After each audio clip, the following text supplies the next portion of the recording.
The sound was so faint at first, Lena almost convinced herself she imagined it. A slow, rhythmic scrape, like furniture being dragged across a rough floor. It came from the ceiling above her bed. She lay still, eyes open in the darkness, listening.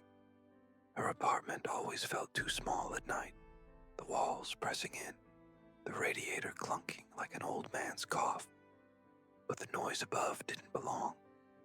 Her upstairs neighbor, apartment 4B, was a quiet man. Mr. Ames, middle-aged, always dressed in the same gray sweater, the same worn leather shoes. She had only exchanged a few words with him in the hallway. Polite, brief, forgettable. Tonight, though, there was nothing polite about the sound in her ceiling.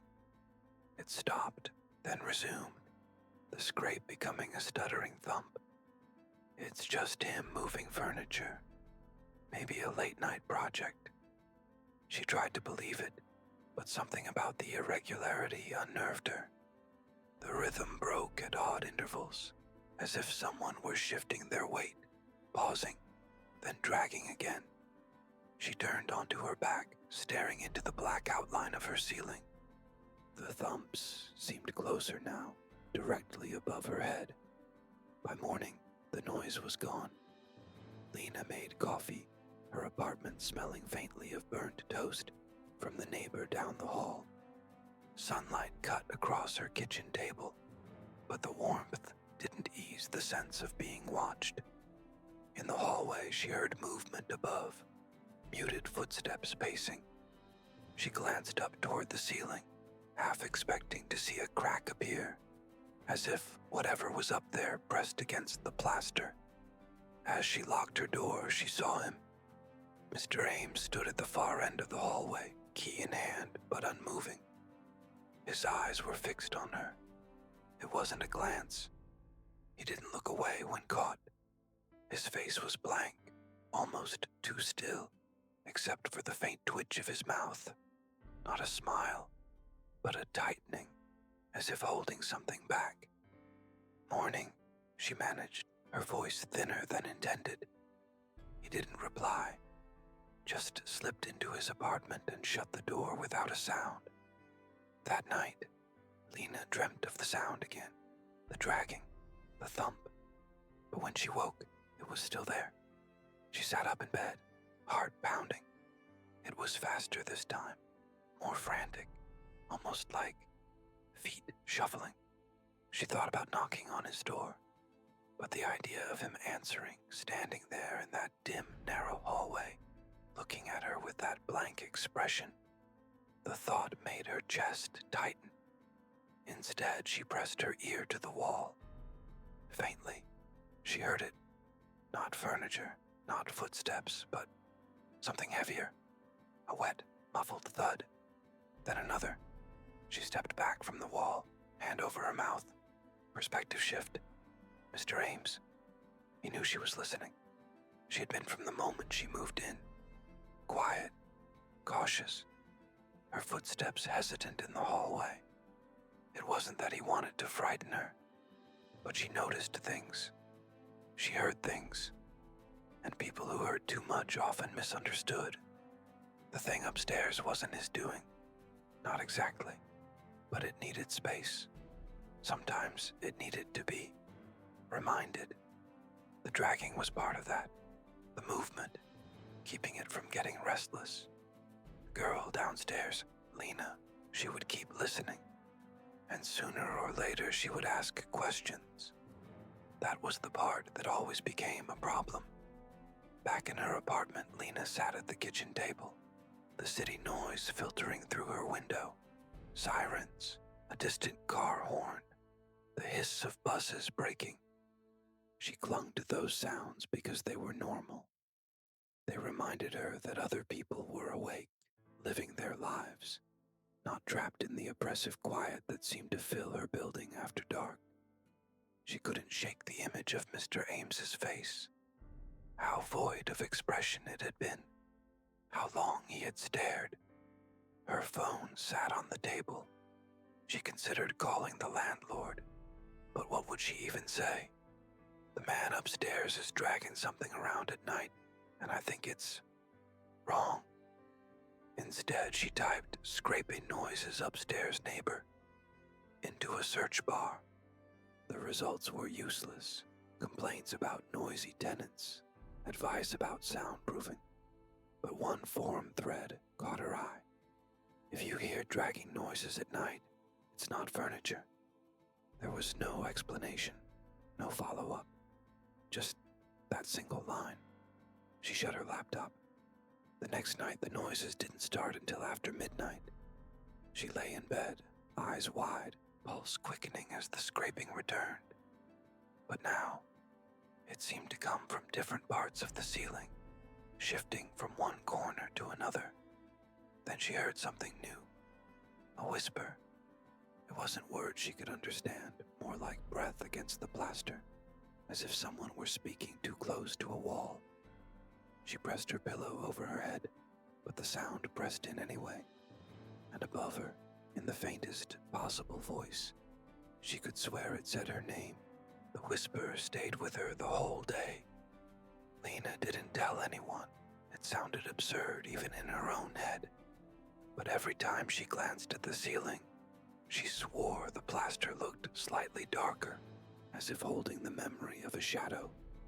She avoided the elevator after work, taking the stairs just to keep from passing 4B's door. Even so, she heard something as she went past his floor, a slow, deliberate tap from inside his apartment. 3 knocks, evenly spaced, not at the door but deeper in, like someone knocking on a wall. Her fingers tightened on the stair rail. She didn't stop to listen. By evening, the building was settling into that peculiar city stillness. Not silence exactly, but a muffled quiet broken only by the occasional distant siren or the hum of pipes. Lena made tea, trying to fill her apartment with the smell of chamomile, the warmth of the cup in her hands. But every so often, her gaze drifted to the ceiling. Don't think about it. He's just strange. People can be strange. That doesn't mean dangerous. She almost believed it until there came a knock at her door. It wasn't loud, just 2 short raps, the kind someone might give if they didn't want to draw attention. Her stomach clenched. She approached slowly, her bare feet whispering over the floor. Through the peephole, she saw him. Mr. Ames stood there in his gray sweater, his hands loose at his sides. His face was unreadable, pale under the yellow hallway light. "Lena," he said, his voice low but clear, as if he knew she was listening even through the door. "I need to ask you something." She didn't move. "You've been hearing it, haven't you?" The words lodged in her throat before she could even speak. After a moment, he tilted his head slightly, as if studying the grain of the door itself. Then, without another word, he turned and walked away, his steps soundless on the thin hallway carpet. Perspective shift, Mr. Ames. It had been a mistake to knock. He knew better than to confront them directly. Curiosity always bloomed into suspicion when fed too soon. But Lena's footsteps at night had been different lately. She was awake longer, moving from room to room, pausing under the places where the sounds sometimes escaped. He could hear her heartbeat through the floor when she stood still long enough. The thing upstairs was aware of her now. He could tell from the way it moved, faster, less patient, the dragging taking on a sharper rhythm. It wasn't safe for her to know, but it was worse for her to wonder. That night, Lena tried to distract herself with the soft glow of her laptop. She scrolled through unrelated videos, news headlines, anything to keep from hearing what was above her. But around midnight, it began again, faint at first, like cloth being pulled across the floor. Then the scrape turned into a heavier sound, like something soft but weighted dropping, over and over, in slow succession. Her tea sat untouched beside her. Her skin prickled. She forced herself to stand, hard hammering, and moved toward the ceiling's noisiest point, the corner near her kitchen. For a moment, the noise stopped. The silence was almost worse. Then, unmistakably, she heard movement, but not in the ceiling, in the hallway outside her apartment. She pressed her ear to the door. The faint shuffle of feet moved past her door toward the stairwell. Slow, unhurried. It could have been anyone, but she knew. And she knew that if she opened the door, she'd see him standing there in the hallway, looking back at her with that same stillness. Instead, she stepped away, every muscle coiled tight, and locked the deadbolt. The sound in the ceiling resumed almost immediately. By morning, she was exhausted. The light through her window felt too bright, the street noise too sharp. In the building's lobby, she saw the landlord, a thin man in a suit too small at the shoulders. She almost stopped to speak to him, to ask about 4B, about what might be stored upstairs. But then she saw the way he looked at her, polite but faintly wary, like he already knew what she was going to say. Instead, she just nodded and walked past. That evening, she stood in her kitchen, staring up at the ceiling. The plaster was fine, no cracks, no discoloration, but she imagined she could hear faint breathing through it. She set a chair beneath the corner and climbed up. Pressing her ear to the cold plaster, she strained to listen. For a while there was nothing, just the hum of her own blood in her ears. Then, faint and close, a voice. "Don't come up here." The voice hadn't been loud, but it was enough to make her knees buckle slightly on the chair. Lena climbed down, her hands damp against the backrest, her breathing shallow and uneven. It had been male, quiet, measured, but it hadn't sounded like Mr. Ames. That night, the apartment seemed to shrink around her. The familiar creak of the floorboards felt amplified, the shadows longer. Every time she walked into another room, she half expected to find someone standing there. Around midnight, she woke to a new detail. The smell. It was faint at first, metallic, almost sweet, mingled with something damp, like wet wood or rotting leaves. It seemed to seep down from the ceiling, heavy and warm. She lay still, eyes wide, breathing shallowly through her mouth. The smell wasn't constant. It came in waves, almost like someone was moving it closer and farther away. She pulled her blanket to her chin. "Do not get up. Do not go to the ceiling." Perspective shift. Mr. Ames. It had started to smell. That was never good. The building was old, with plenty of corners to hide things in. But the older the wood, the more it held on to a scent. He had tried to keep it contained, tried to keep it quiet. But the thing upstairs had been restless ever since Lena moved in. It was drawn to her. Sometimes he wondered if it was because she listened. Others had ignored the noises, convincing themselves it was plumbing or mice. But Lena had stopped to notice. She had followed the sounds. She had thought about them. It was never safe when they started thinking. The following day, Lena sat on her couch in the pale morning light, scrolling her phone without reading anything. She couldn't stop replaying the voice. Her mind searched for explanations.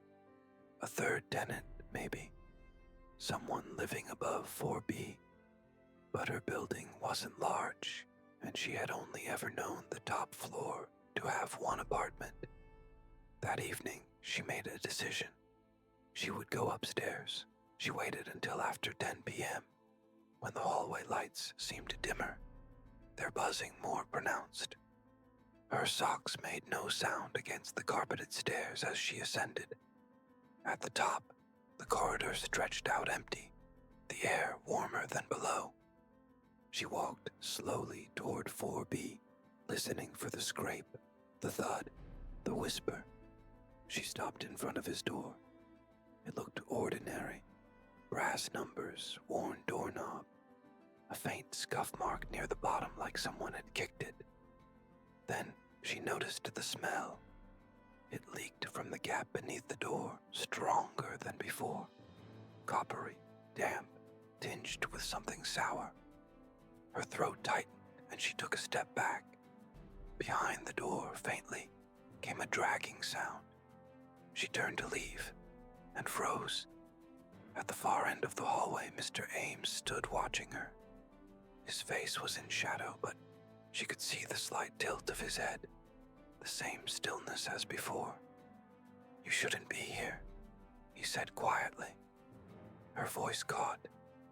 What's in there?" He took one slow step toward her. "You don't want to know." Her pulse roared in her ears. "I think I already do." For the first time since she'd met him, his expression shifted. A flicker of something like pity. "It's not me you should be afraid of." Perspective shift. Lena. She didn't remember going back downstairs. One moment he was standing there, and the next, she was inside her apartment, door locked, back pressed against the wood. She told herself she should call the police, but what would she report? A smell, noises, a strange neighbor. Her phone sat on the table, the screen lighting up with the time. 12:03 a.m. The ceiling above her kitchen creaked. It began again, the dragging louder now, and fast. The thuds were heavier, irregular, like something was being dropped and dragged, dropped and dragged. She backed into the living room, eyes fixed on the ceiling. A faint crack sounded from the plaster. Just a small line, but she saw it form in real time, jagged and dark. The smell rolled through the air, thicker than before, coating her tongue. And then, a new sound. A wet, deliberate tapping. Not on the floor above, but inside the crack itself. The tapping stopped as suddenly as it had begun. For a heartbeat, the silence was heavier than the noise had been, pressing against her ears until she could hear nothing but her own shallow breaths. Then the crack in the plaster widened. Lena stumbled backward, her socked feet catching on the edge of the rug. A thin curl of dust drifted down from the ceiling and landed in her hair. The air thickened, damp and metallic. The smell so strong now it made her gag. She grabbed her phone, thumb hovering over the emergency call button, and froze when she heard footsteps in the hallway outside her apartment. Slow, measured, stopping directly in front of her door. Perspective shift. Mr. Ames. He had to make a choice. Once the ceiling split, there was no going back. It wasn't supposed to happen so soon. Not before she'd been prepared. But the thing upstairs was impatient, and impatience always ended in the same way. He stood outside her door, listening to the frantic thud of her heart. It was louder than the noises above now, louder even than the faint shift of weight in the ceiling. "Lena," he called softly. "Open the door." She didn't answer. He could hear her pacing, moving from the door toward the living room, toward the crack. He pressed his palm against the wood. "Don't look at it." Perspective shift. "Lena." Her hand was shaking so badly she almost dropped the phone. "Don't look at it." His voice was right outside the door, but she couldn't stop herself. She stepped back into the kitchen, eyes fixed on the widening crack. The plaster around it was bowing inward, a fine dust trickling down in constant threads. From inside, she heard a sound that made her skin crawl, like someone dragging wet hands along the wood, slow and deliberate. A single fingertip pushed through the crack, pale, wet, moving in tiny, searching arcs. She stumbled back, knocking her hip into the table, her phone clattering to the floor. From the hallway, Mr. Ames's voice rose, urgent now. "Lena, do not let it see you." The fingertips stilled, then withdrew. For a moment, the only sound was her own rapid breathing. She bent to grab her phone, but before she could touch it, the crack split wide. A jagged tear that revealed not light, but darkness, so dense it seemed to swallow the kitchen whole. From within that darkness came a low, wet inhale. It wasn't just smelling the air, it was smelling her. The door behind her burst open. Mr. Ames stepped inside, his gray sweater streaked with dust, his expression carved into grim focus. He crossed the room in 2 long strides and slammed his palm against the ceiling beneath the crack. The sound that came from inside was unlike anything she'd ever heard. Not a scream exactly, but a thick, guttural wail that seemed to vibrate through the floor. The air went cold and sharp. "Out!" he barked at her. "Now!" She didn't move. Her body felt rooted, her legs unresponsive. He grabbed her wrist, his hand icy, strong, and pulled her toward the door. In the hallway, the air was marginally cleaner, but she could still hear the thing upstairs, slamming against the ceiling as if trying to follow them. He dragged her toward the stairwell. "Don't come back here," he said, his voice low and fierce. "Don't think about it. Don't talk about it. Just leave."